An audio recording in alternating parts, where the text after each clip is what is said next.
Kia ora mai tātou, tēnā tātou katoa. Members, when the House adjourned for the dinner break, it was the first reading of the Climate Change Divestment from Fossil Fuels Bill. Gareth Hughes was speaking on behalf of James Shaw, who has 7 minutes and 30 seconds remaining to speak should he wish to avail himself of the opportunity. Thank you, Mr Speaker. Tēnā koutou katoa, he mihi nui kia koutou. I wish to pick up where my colleague Gareth Hughes left off in introducing this bill in my name. As he was saying, we in this House share a deep ethical responsibility to act to protect the livelihoods of our children from the worst effects of climate pollution. One of the ways that we can help them is to divest from the companies that are at the forefront of destabilising our climate and polluting our atmosphere. In so doing, we can also begin to invest in a clean, low-carbon future, attracting new businesses, creating jobs, and building a stronger future. Divest and invest.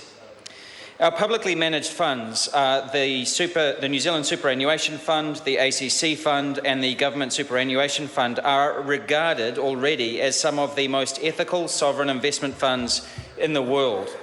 They have shown how to make good returns while maintaining some of the highest ethical standards in investment. The $28 billion New Zealand Superannuation Fund is the best performing sovereign wealth fund in the world, according to a global study by JP Morgan. Adrian Orr's team have generated returns of more than 17% a year over the past 5 years, easily beating all other sovereign wealth funds that publish their figures. Yet they have made these outstanding returns within a strong ethical framework that prevents them from investing in companies that manufacture nuclear weapons, companies that harvest and process whale meat, companies that manufacture tobacco products, companies that manufacture cluster munitions, and companies that mine destructively. Being ethical has clearly not compromised their ability to also be profitable. This bill seeks to extend the current exclusion list to those companies that now represent the biggest threat to our children's future prosperity, those companies that are directly involved in the exploration, mining and production of fossil fuels. Our bill would exclude around 200 publicly listed fossil fuel companies, which is about 2% of our public funds' current investment portfolios. And here's why. Our atmosphere can only afford to have a quarter of these companies' known fossil fuel reserves burned if we want to avoid runaway climate change.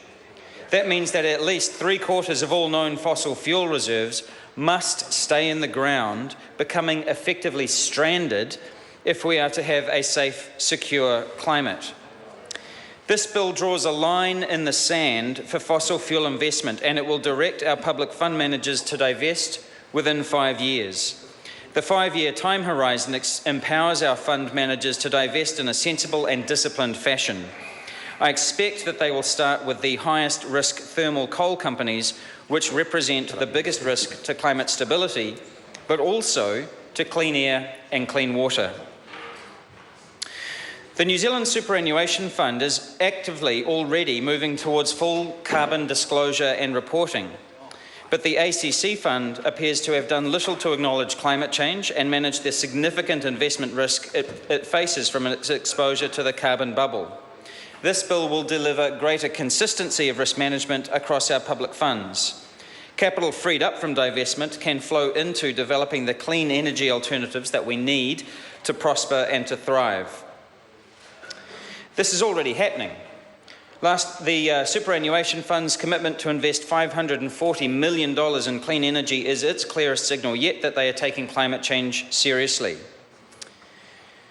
Divestment is supported by the United Nations, the World Bank, and many of the world's major investment funds. Today, around $67 billion in fossil fuel company stocks have been divested in 180 different countries, 180 different organisations, Storebrand, a $100 billion financial services group in Norway, began divesting from coal and oil sands companies, saying that these stocks will be, quote, financially worthless, end quote, in the future. Storebrand's announcement coincided with a decision by Rabobank, one of the 30 largest financial institutions in the world, to cease lending money to unconventional extraction projects involving shale gas and tar sands. In September 2014, the $860 million Rockefeller Brothers Fund announced plans to divest from all of its fossil fuel assets, amounting to 7% of its total assets. Fund Director Stephen Hines said, "We are quite convinced that if J.D. Rockefeller were alive today, as an astute businessman looking out into the future, he would be moving out of fossil fuels and investing in clean, renewable energy." In Australia, one of the biggest public sector pension funds, the local government super, announced in October 2014 its intention to sell its holdings in coal companies, saying that climate change is an unarguable scientific reality and posed a very real investment risk. This year, the world's largest sovereign wealth fund, the Norway's $1.2 trillion government pension fund, began an orderly divestment from 114 companies on environmental and climate grounds. Interestingly, the fund made no mention of ethical issues in its announcement. Our risk-based approach, they said, means that we exit sectors and areas where we see elevated levels of risk to our investments in the long term. The business world is moving on the climate, but will this House? Finance Minister Bill English has publicly said that National would not support any intervention in the way that fund managers make investment decisions. The question then is, what does that mean about the existing ethical exclusions that we have on tobacco, nuclear weapons, whaling and cluster munitions? I ask the members across this House that are not actively supporting this legislation, is it socially responsible to invest in companies that are actively undermining our future? Mr. Speaker, it is time for this House to do everything that we can to stop damage to our climate.